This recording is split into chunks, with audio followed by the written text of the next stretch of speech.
જ્યારે કે અક્ષરો લખવાને કાળે અક્ષરોની પર્યાય અક્ષરથી થઈ તેમાં આત્માનો જોગ અને રાગ નિમિત્ત કહેવાય. કેમ કે જોગ ને રાગ અનિત છે અને તે પણ કોના? જે રાગ ને જોગ ઉપરની દ્રષ્ટિ છે જેને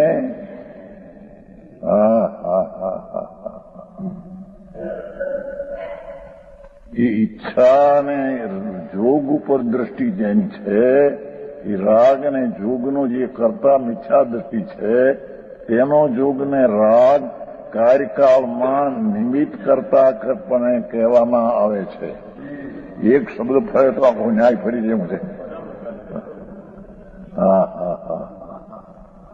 સમજાણું કાંઈ છે?